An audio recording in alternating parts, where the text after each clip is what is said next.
حضور نبی رحمت صلی اللہ علیہ وسلم نے ارشاد فرمایا 4 اشخاص ایسے ہیں جن کو جنت میں جانے سے کوئی چیز نہیں روک سکتی، اور فرمایا اگر لوگوں کے سست پڑ جانے کا اندیشہ نہ ہو تو اے عمر میں تجھ کو کہوں کہ یہ بات گلی اور بازاروں میں لوگوں کو بتا دو۔ اور پھر حضور نے ان 4 اشخاص کا تذکرہ کیا۔ ایک وہ شخص جو والدین کے ساتھ حسن سلوک کرتا ہے، دوسرا وہ شخص جس کی اولاد زیادہ ہے ذرائع آمدنی تھوڑے ہیں لیکن وہ اپنی اولاد کے پیٹ میں لقمہ حرام نہیں جانے دیتا۔ جب ذرائع آمدنی زیادہ ہوں اور پھر حرام سے بچنا یہ بھی بہت بڑی سعادت ہے، لیکن جب ذرائع آمدنی بھی تھوڑے ہوں اور اولاد بھی زیادہ ہو تو پھر حرام سے بچنا یہ بڑا مشکل اور آزمائش کا مرحلہ ہوتا ہے۔ تو جو اس موقع میں رزق حرام سے بچا، قیامت کے دن حضور کے فرمان کے مطابق جنت میں جانے سے اسے کوئی شے نہیں روک سکتا۔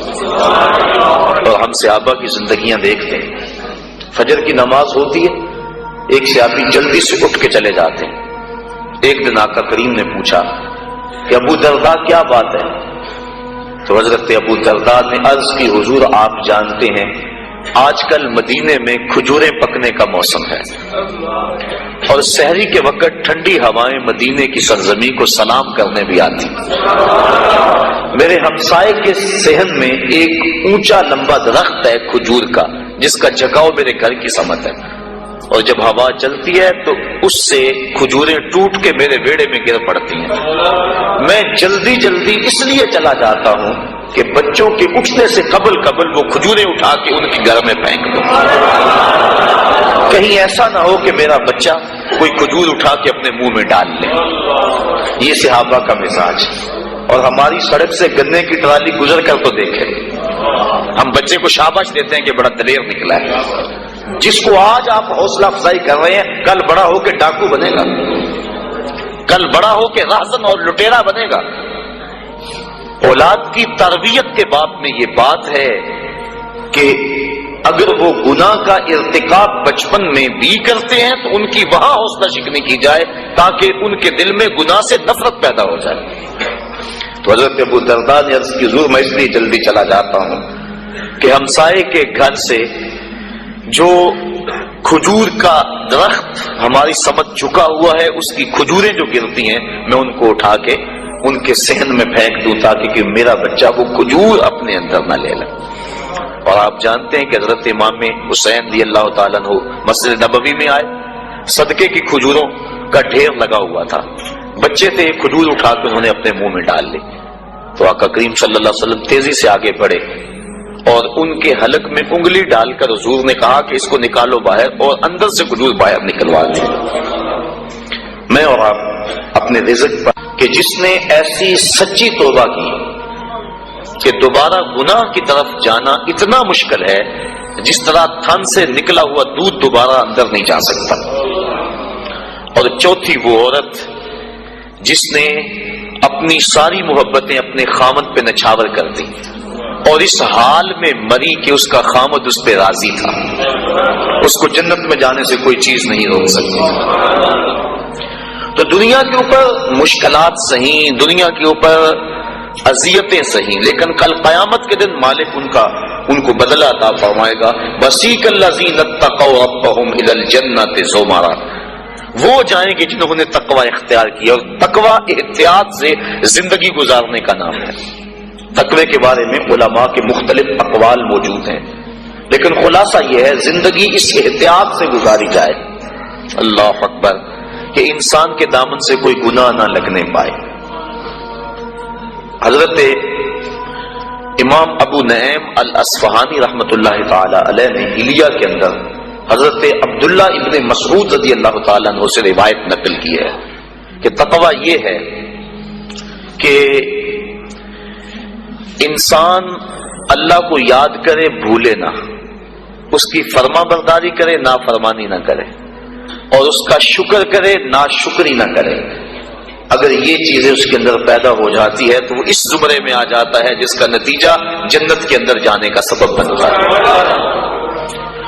اور حضرت ابو ہریرہ رضی اللہ تعالیٰ عنہ سے ایک روایت ہے جس کو امام ترمذی نے نقل کیا ہے کہ ایک دن حضور تشریف فرماتے، فرمایا کہ کوئی ہے کہ جس کو میں نصیحت کروں اور وہ اس پہ خود عمل کرے یا ایسے لوگوں تک پہنچائے جو اس پہ عمل کرے؟ تو حضرت ابو ہریرہ رضی اللہ تعالی عنہ فرماتے ہیں میں نے عرض کی حضور میں ہوں، آپ مجھے وہ نصیحتیں کریں۔ تو حضور نے میرا ہاتھ پکڑ لیا اور حضرت ابو ہریرہ فرماتے ہیں حضور نے 5 نصیحتیں مجھ کو گنوائی۔ فرمایا گناہوں سے بچو، تم سب سے زیادہ عبادت گزار بن جاؤ گے۔ دوسری بات فرمائی اللہ کی تقسیم پہ راضی ہو جاؤ، تم سب سے زیادہ غنی بن جاؤ گے۔ یہ پسند کرتے ہو وہ اپنے مومن بھائی کے لیے پسند کرو، کامل مسلمان بن جاؤ گے۔ اور پھر فرمایا زیادہ ہنسا نہ کرو، اس سے دل مردہ ہوتا ہے۔ تو میں یہ 5 وصیتیں اللہ کے رسول نے مجھ کو گنوائیں۔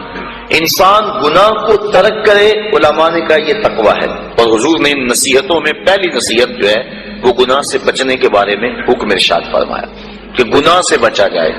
نیکی کرنی، اچھائی کرنی بہت بڑی دولت ہے، لیکن گناہ سے بچنا یہ اس سے بڑی سعادت ہے، کیونکہ گناہ کرنے سے اللہ ناراض ہو جاتا ہے، اور تقویٰ اللہ کی ناراضگی سے بچنے کا نام ہے۔ تقوی کے بارے میں علماء کرام نے اور بھی روایات، مختلف اقوال بزرگوں کے بیان کیے ہیں کہ انہوں نے تقوی کی دولت اختیار کر کے اپنے آپ کو جنت کا حقدار بنایا اور اپنی زندگی کا ایک ایک لمحہ اللہ کی رضا کے لیے گزارا۔ آج ان کے لیے جنت کے دروازے کھلے ہوئے ہیں اور فرشتے ان کو سلام علیکم کہہ رہے ہیں اور ان کی سابقہ زندگی پر آفرین کر رہے ہیں کہ تم نے اچھی زندگی گزاری، کہ کفاف تھوڑا تھا، ذرائع آمدنی کم تھے، اولاد زیادہ تھی، جس منصب پہ تم بیٹھے تھے تم اپنے وسائل کو بڑھا سکتے تھے، لیکن اس میں آمیزش ہوتی حرام کی، لیکن روکھی سوکھی تم نے کھا لی، اور زندگی کی مشکل گھاٹیوں سے تم نے گزر کے یہاں تک اپنا پہنچاؤ کیا۔ آج اللہ کی رحمتیں بڑھ کے تمہارا استقبال کر رہی۔ یہ ہے بڑا مشکل کام آج کل بالخصوص، جبکہ دوڑ لگی ہوئی ہے، ہر شخص ایک دوسرے سے آگے بڑھنے کی خواہش کے اندر حلال حرام کی تمیز چھوڑے ہوئے ہیں، اور بات کسی سے کرو تو ہر کوئی یہ کہتا ہے جی کیا کریں، پیٹ کے لیے لگے ہوئے ہیں۔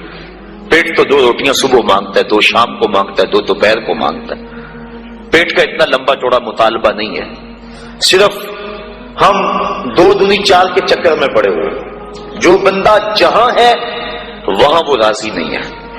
اور اس حدیث کا جو دوسرا ٹکڑا ہے، حضور کی جو دوسری نصیحت، اس میں یہ فرمایا گیا اللہ کی تقسیم پہ راضی ہو جاؤ، سب سے بڑے غنی ہو جاؤ گے۔ غنا دل کی بے نیازی کا نام ہے، تو جتنی مرضی دولت اور پھر بھی طلب ہو تو پھر تو انسان اس طلب میں جل رہا ہے، اطمینان مل ہی نہیں رہا۔ لیکن کفاف تھوڑا ہے، ذرائع آمدنی تھوڑے ہیں، اس سوکھی روٹی پر بھی صبر ہے، قناعت ہے، تو جو لطف اس دسترخوان پہ بیٹھ کر کھانے کا ہے وہ 5 اسٹار ہوٹلوں میں کھانے کا بھی نہیں ہے۔ تو یہ حضور کا جملہ کتنا خوبصورت ہے، اور اگر نہیں ہم اللہ کی تقسیم پہ راضی ہوں گے تو کیا کریں گے؟ حدیث میں آتا ہے جب بچہ شکم مادر میں 120 دن کا ہوتا ہے تو فرشتہ آ کے 4 چیزیں لکھ جاتا ہے، ان میں سے ایک چیز اس کا رزق ہے کہ ساری زندگی